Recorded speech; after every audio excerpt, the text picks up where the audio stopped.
Hey, Coach, appreciate you taking the time today. Thanks, Allie. We'll get started here with Josh and then Dave. Hey Nick, how's it going? Hey, Josh. Good to see you. There have been a couple reports that have surfaced on the injury statuses of Lane Johnson and Avonte Maddox. I'm wondering if you're able to confirm the severity of those two specific guys, and also could you provide an update on Jalen Hurts' status? Sure. Yeah, still, there's some obviously Lane and Avonte were injured in the game. Avonte didn't come back in, neither did Lane. Still evaluating through everything. We probably think they'll miss a little bit of time. But we'll never put a timetable on anybody, and so just it's early on in the process here too with these guys, so want to get some more information back. But kind of looking that way, but we'll see, and we'll see how the severity and how long it will be. As far as Jalen goes, it will be we'll see one day at a time here. How much he wanted to play the other last week, and how much he did to get his body ready. And again, with Jalen, it's just his body heals different than yours and mine, Josh. Right? He's going to do everything that he can do to get himself healthy, and if he's healthy, he'll play. Go ahead, Dave, and then Chris. Hey, Nick. CJ Gardner-Johnson is eligible to return for this next game. Do you expect him to practice? And when he does come back, is that a possibility of him playing in the nickel corner spot? Yeah, first of all, we got to see with everything how everything's healing in there, and that's a little bit harder one to track, right? Because you got to go in there and see, right? You got to get the CAT scans and do everything you got to do to see how everything's healing in there. So we'll see where he is, and again, with all these guys, right? As much as we want these guys to play, it's always about their health first and their long-term health for the player. And same thing here, especially with something like Chauncey's going through. It'll always be about where he is and how, because that's something you don't mess around with.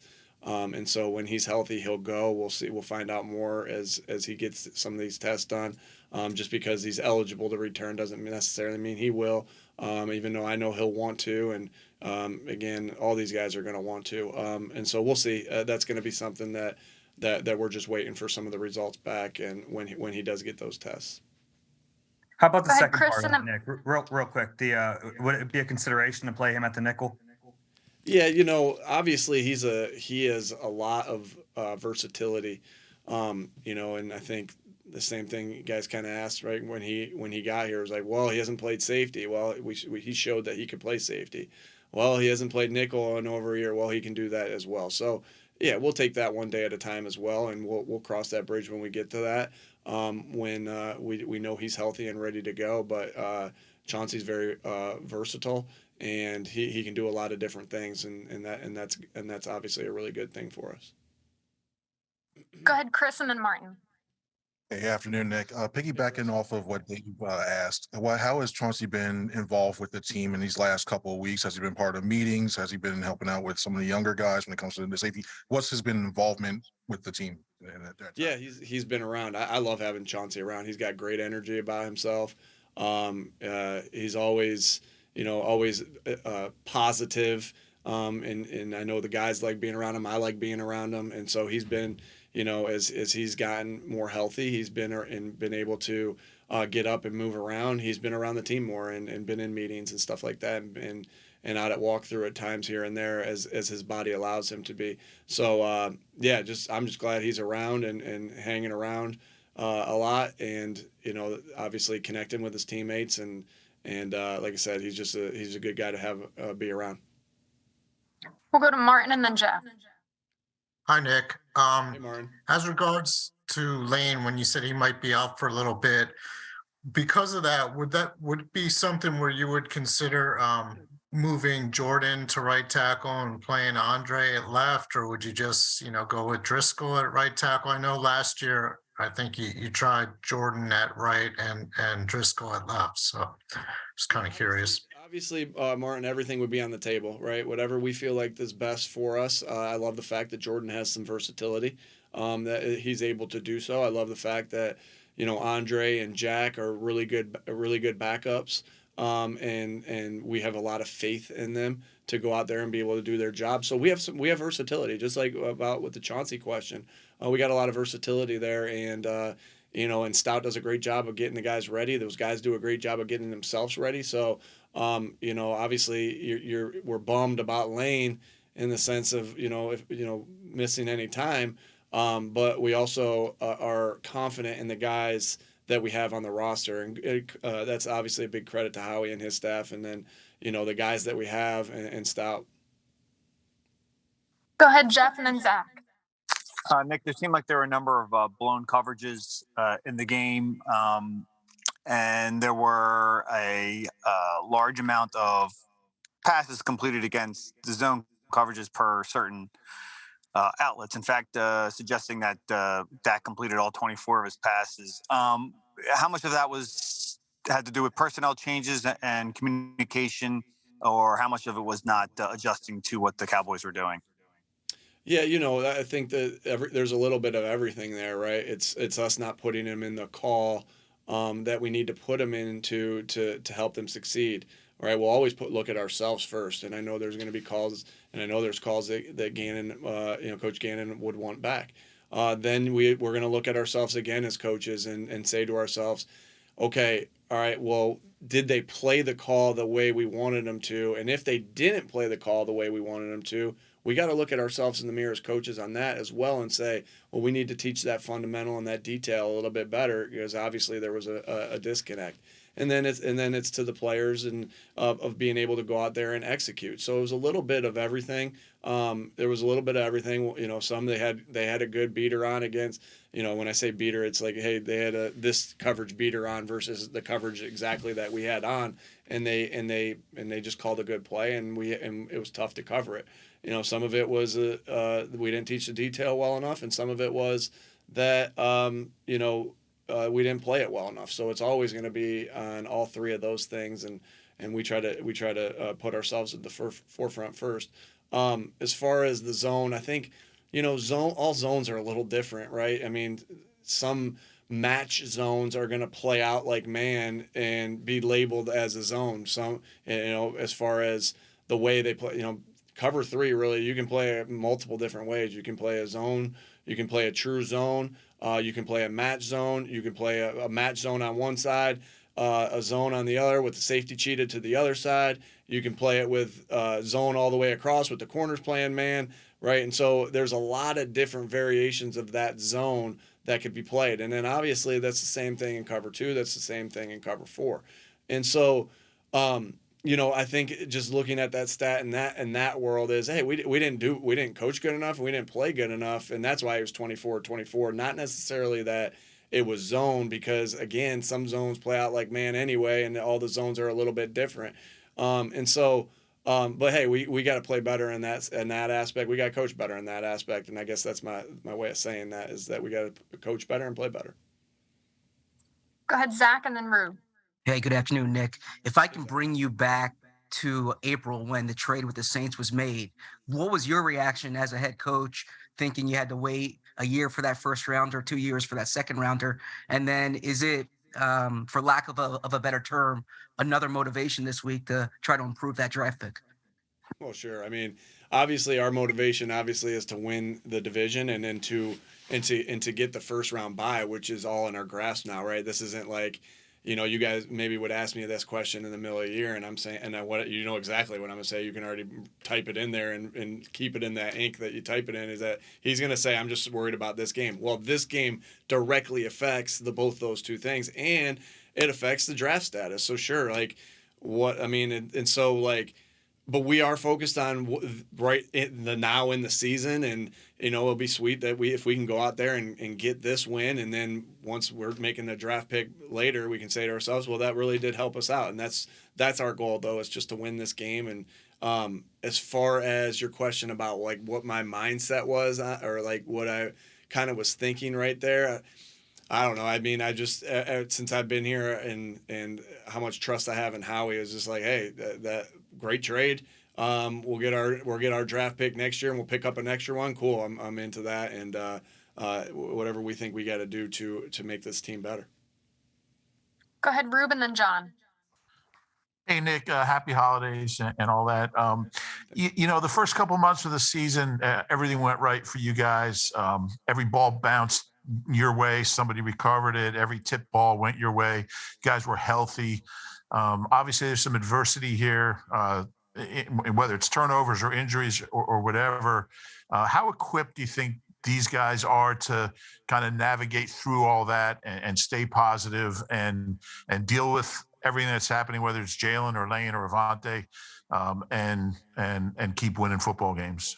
Sure. I think the answer to that is very well equipped because of the types of guys we have on this football team, and the leaders that we have on this football team, right? And so if I felt we had a bunch of guys that didn't love football or who weren't tough or didn't have the right mental makeup, those are, those are really hard to navigate as a coach, right? But when you have it's really hard. But when you have a group of guys like we have and the leaders that we have, like with Elaine Johnson and with Brandon Graham and Jason Kelsey and Jake Elliott and Jalen, right, and Fletch and Slay, right, with those captains, and then even the guys on our leadership council, and even the guys beyond that, like these guys, they aren't going to be fazed by that. We're going to move on, and we're going to correct our mistakes and move on from that.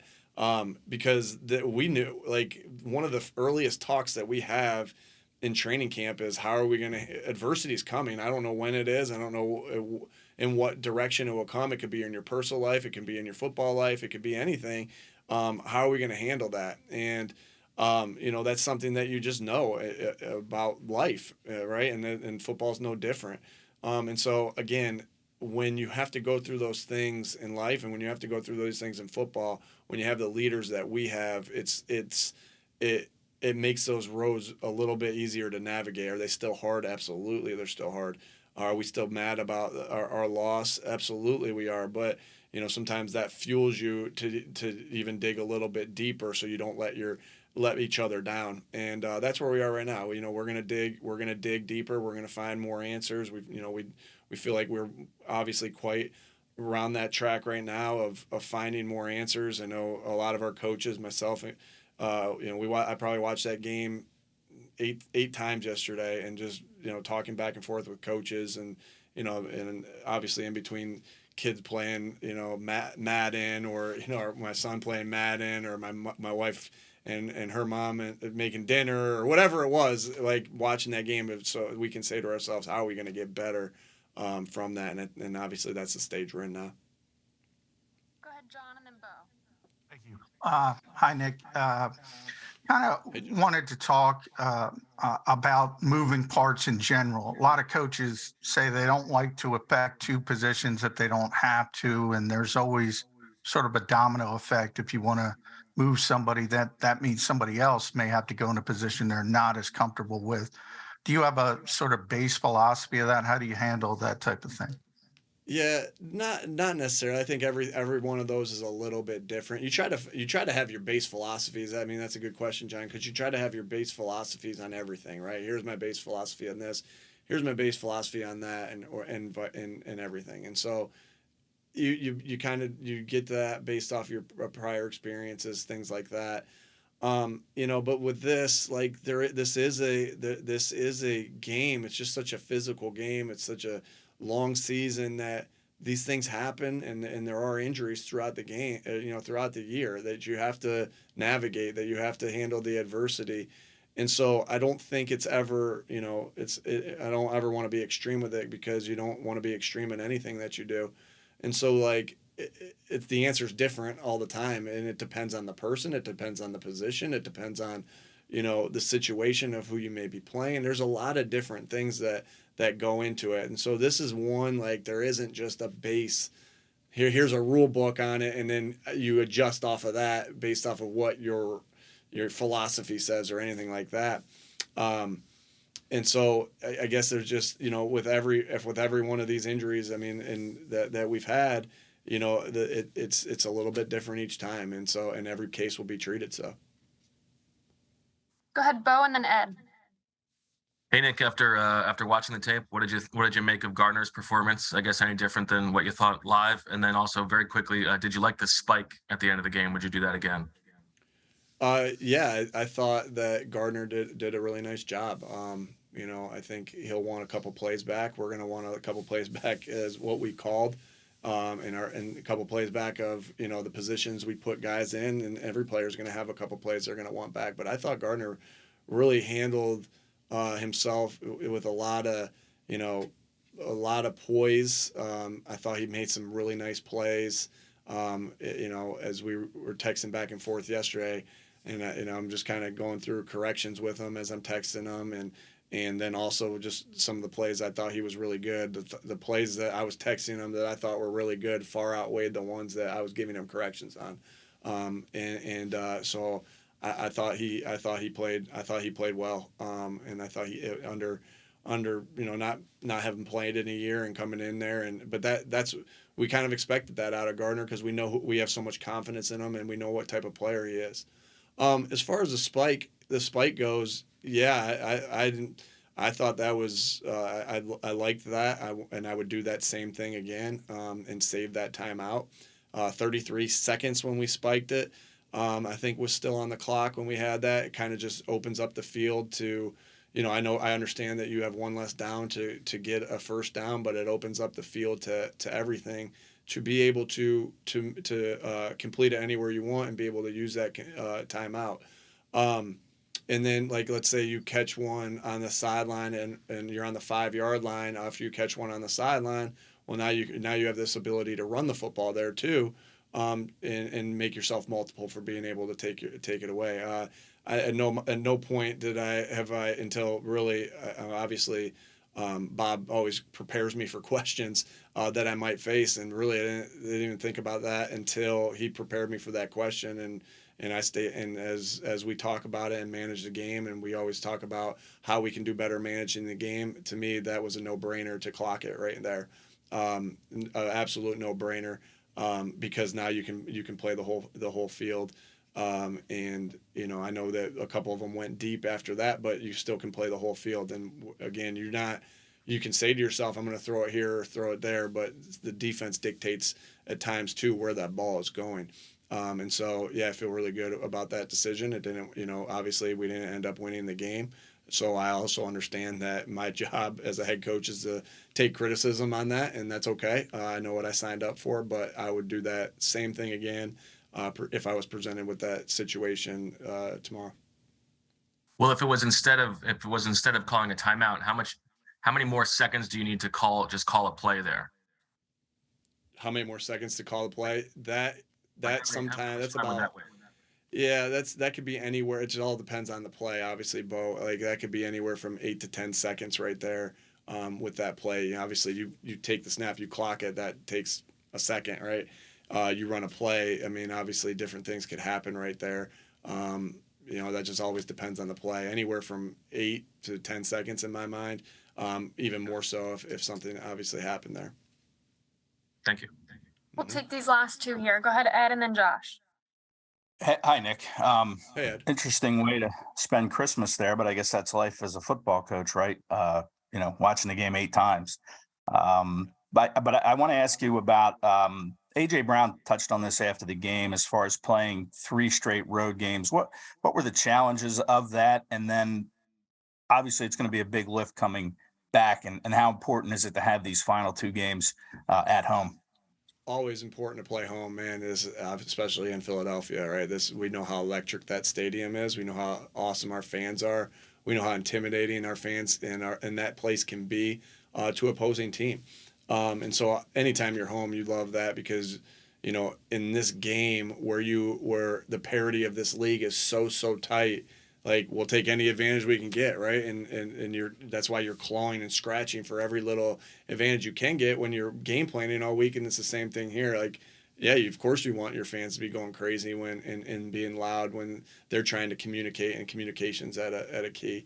As far as the, having 3 road games in a row, I don't think we look at it that way in the sense of, and I know AJ mentioned it, and this and that, but you're so focused on the time you're now right now, right? You're so focused on, hey, us playing this particular game right now, that when you start a 3-game stretch on the road, you're not thinking about the next 2 games, right? Or when you're on the second game of the stretch, you're not thinking about the next one being on the road. Obviously, there's advantages to being on the at home, and there's advantages and there's disadvantages to being on the road because, again, the parity, like we just talked about. But I say to that is, like, really excited to be in front of our crowd because I love our fans, I love our city, and want to play in front of them. I love to be a big time college program where you have, like a Michigan has 10 home games. Doesn't this always seem like Michigan plays home games all the time? We'd love to be able to do that. Obviously, the NFL gave us 9 home games this year and only 8 away games. Yeah, looking forward to getting back out there in front of our fans and letting them affect the game. Go ahead, Josh.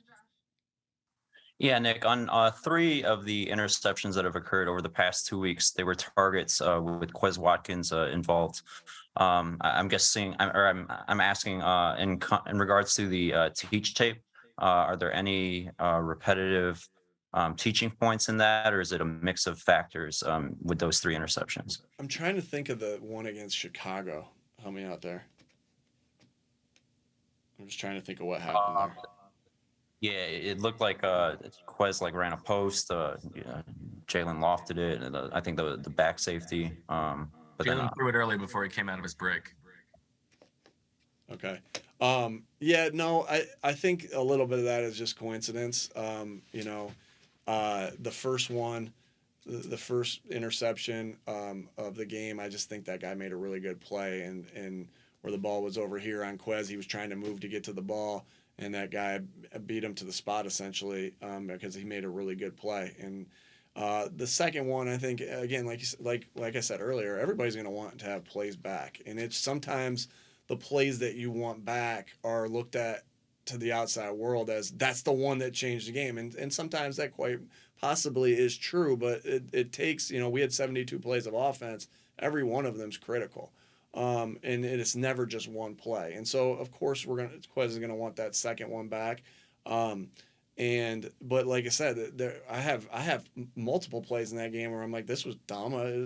I want that play back, and everybody's gonna have those. Like, that's this game of football, and you try to limit those as much as you possibly can. But as far as the question, as far as their common theme, I don't believe so. Again, I'm still blanking on the Chicago one for whatever reason.